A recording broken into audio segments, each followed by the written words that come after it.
All right, so we are live.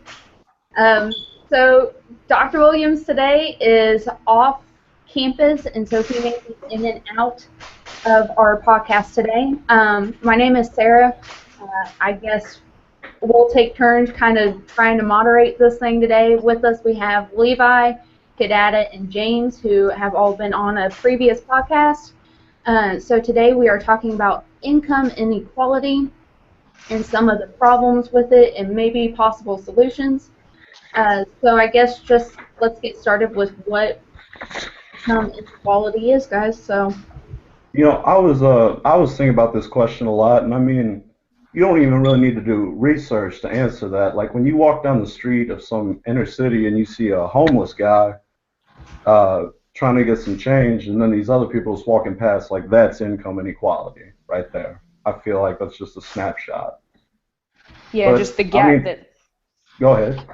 I was just saying, adding on to what you said, just the gap that lies in between those who possess wealth and those who don't. And I think that's a big misunderstanding as far as the difference between wealth inequality and income inequality. And maybe one of you can expound on it. But just to my knowledge, wealth kind of elaborates on assets, what you bring in, what you hold on to, and income is more like what you earn and what comes in, but that doesn't account for what you spend and what goes out. Yeah, exactly. No, exactly. It's like income is what you get on your pay stub at work, but wealth is like what you have in your bank account after you deposit that. You know what I Yeah. Well, mean? I was going to say that the difference between income and wealth is that you see there's a disparity between income in the top and in the bottom, but the disparity between wealth in the top and the bottom is even more severe. 50% of stocks that exist today are controlled by the top percent. It's just they have more money. It's liquid. It's not in income. It's not taxable money like that. Right. And you Yeah. have two. You have too with wealth. I mean, a psychological aspect that comes with it. If a person is wealthy, there's more of an accumulation of assets. There's political power. There's economic influence. That wealth tends to stay in the same place. It doesn't normally trickle down, and you have just this cycle, this repetitive cycle of keeping the wealth and keeping the power in certain areas. yeah, Right. it started in one place and it just stays in that one place now. There's no unless we can come up with a way to get it separated, it won't for a long time. And then Yeah. just another interesting statistic to add to the one that Levi mentioned is like 400 people in this country have $2 trillion in wealth. 400 people have as much money as the annual Russian GDP or half of all Americans. I think that that's just insane. I Yeah. really do. And I mean, like moving into the next question about whether or not it's a uniform problem or it's related to other factors of socioeconomic status. We mentioned this earlier, and I think that's they're intertwined for sure. Like if you're born in the Bronx in some rough area, you're gonna have a much smaller chance of making it to where Steve Jobs is. Then Right.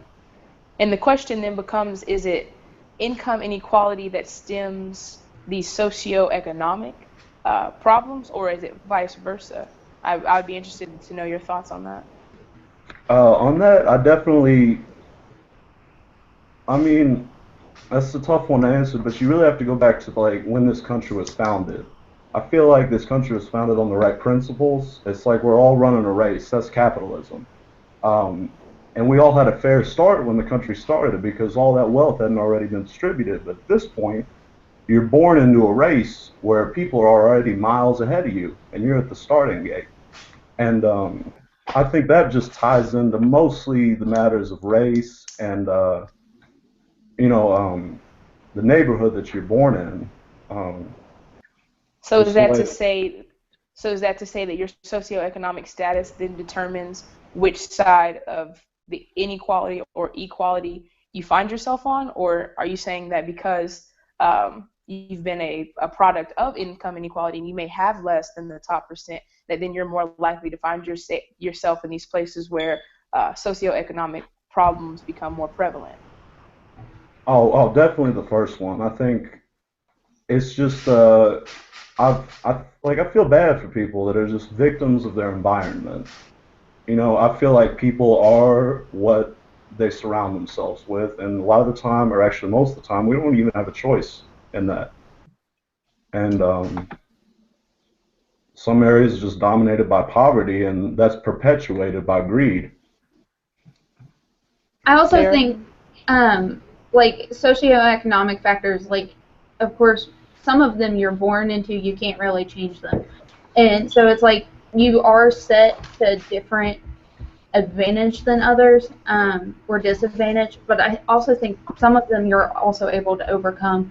Yeah, you may be born into an area that has those lower poverty levels and all that, but you can push through them. It takes a lot of effort and time and dedication, but you can at least bump yourself up a bit from some of the places that you start out. I And I, definitely agree. I definitely agree with that, Sarah. I think like human spirit and determination go a long way, but at the same time, like I've just known a number of people. I met them like in restaurants, and they tell me about being born in the ghettos, and they just couldn't get out. They saw the drug dealers and how they had the nice cars and the girls, and they said that was the only idea of success that they ever had put in their mind.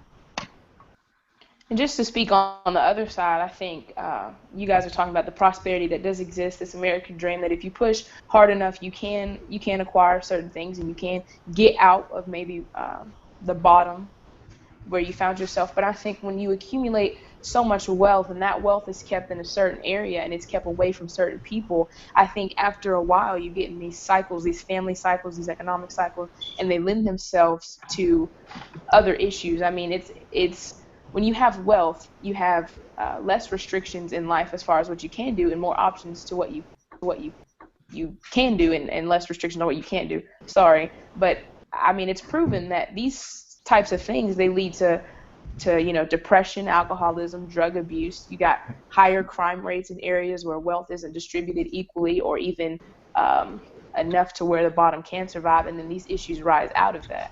So I can see both sides. I can. Absolutely, absolutely.